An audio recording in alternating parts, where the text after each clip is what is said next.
Let's be clear. Without correct practice, it's impossible to play the classical guitar well. The following are just opinions by various guitarists, skilled guitarists without a doubt, and they are based upon their personal experiences and preferences. Not everyone will agree with their opinions, learned as they are, but you can listen and take from them what you feel is useful for yourself. We are talking only about the general technique of practicing, but not the nuts and bolts of mastering traditional guitar techniques such as legato or glissando or arpeggios and so forth. Different guitarists have differing approaches or rules that they use regarding how to practice a piece of music, as well as how they go about warming up before they get into their actual practice session. You will note that as this dialogue on practice technique progresses, it will be accompanied by photos of each performer, and sometimes a photo of a CD cover or a music book cover. I value their input, thank each performer. The least I can do for them in fair trade is to give some credit, if only a little exposure, by posting photos relating to each artist and his or her work. For the guitarist with a serious bent, let's hear what American-born Christopher Parkening is imparting to us about practice. This is taken from his Guitar Method Volume Number 1. Mr. Parkening states that 1 to 3 hours distraction-free practice is a daily requirement. Apparently Andre Segovia practiced 4 to 5 hours daily until his death at age 94. How much time you can give to practice each day is governed by your determination and by the relevance of the many other influences in your lives. Practice time should be as regular as eating dinner, whether it's 15 minutes per day or 2 hours per day.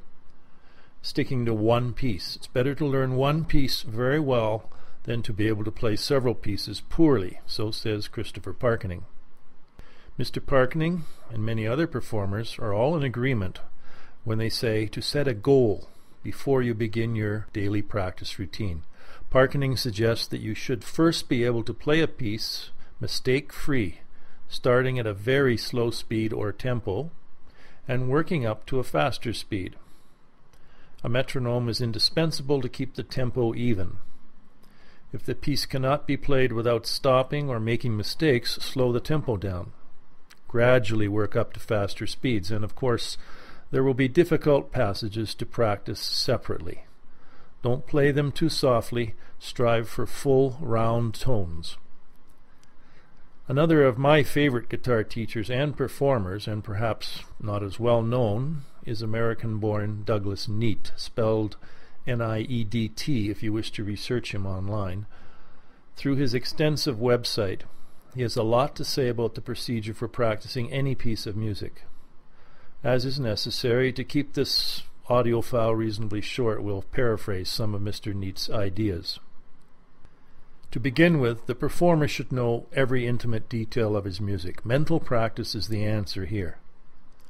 Mr. Neate suggests that we practice a piece away from the guitar, hearing the sound of every note, seeing your fingers on the fingerboard moving from fret to fret, and feeling all movements and position shifts, hearing, seeing, feeling everything as it happens. Unfortunately, it is not easy to do, as you could imagine. In fact, it will require a terrific amount of concentration. When you run into a problem remembering how the music progresses on the fretboard, as well as on the manuscript, stop and look at the music. Play the piece if necessary. Try this technique with something you can play easily, like a simple piece or a 2-octave scale. Mentally work at the process a few times until you can hear, see, and feel the music as it is being played. At first you may wish to have the music in front of you and reading it while you listen to it and feel it. This is a technique used by professional guitarists who are driven to performing without ever forgetting their music or even stumbling in the slightest. It takes perseverance and fierce determination. Mr. Neate also tells us to think of practice time on your guitar being so important to you that it is more than just urgent that you do it daily. Practicing is so important that it should be a priority in your life inasmuch as you have the free time to do it, whether it's a half an hour or several hours per day. You may decide to resist a practice session by mental processes such as procrastination, rationalization. If you let yourself, you will manage to find a reason quite often which will allow yourself to put off practicing for that day. We're all guilty of that. If you cave in today, you'll be twice as likely to cave in tomorrow. Resistance is like a telemarketer. If you so much as say hello when the phone rings, you're finished. So don't pick up the phone, so to speak. Like the Sports You ad says, just do it today. Now, pick up that guitar, put it on your lap, open a piece of music, and just do it. Say it out loud to yourself as you pick up your guitar. Just do it. Rafi Altunian is a performer and a teacher at the Toronto Royal Conservatory of Music. He indicates that practicing as little as 15 minutes every day is infinitely better than trying to cram a week's worth of practice into a single 3-hour session. And then he says that you should not practice until you get it right, but take it to the next level and practice until you can't possibly get it wrong. Mr. Altunian's advice to his students is to make sure they can play a piece 5 times in a row perfectly. If you can do that, you know you have a reasonable chance of being able to perform the music fluidly. But time and effort are required. On the other hand, Scott Tennant from the Los Angeles Guitar Quartet, in his oft-mentioned book Pumping Nylon, tells us that if you are not playing professionally, it's okay to occasionally give yourself a break and put the guitar down for a day or even several days in order to feel refreshed again. I think Mr. Neat would tell us that now is the time to push yourself, don't give in. If you have a teacher to help you in your guitar studies, now would be the time to consult him or her to help you get over your technical impasse, if you have one.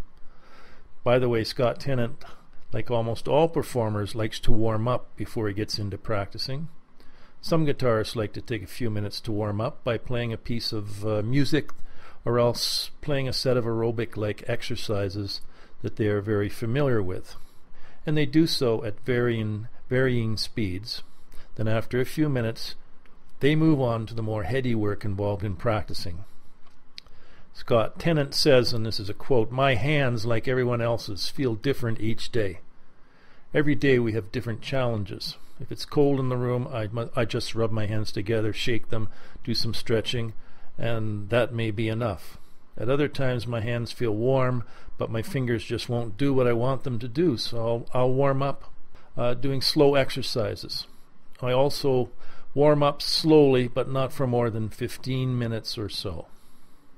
Mr. Tennant further explains his approach to practicing in a recent interview, where he says, quote, "Before I would practice for a little bit and then play pieces for a few hours, and that's not practicing. Playing is good, and I think you have to save some time for playing pieces every day, but when you practice, you really have to have a goal in mind and focus on that goal. When I do practice now, it's a lot more fruitful. I practice for 1.5 hours at a time, and I take a break to clear my head and then go back at it again. Sometimes I set a kitchen timer and time my sections of practice. I don't have to worry about looking at the clock this way. Nowadays, I try to get all the annoying things out of the way first, like returning emails, making phone calls, buying plane tickets. These things can take hours and hours. You know, all the stuff that a rock and roll star's manager usually gets done. I have to get all that annoying stuff off my chest before I can comfortably start practice. Obviously, Mr. Tennant is keen on getting rid of distractions before he plays.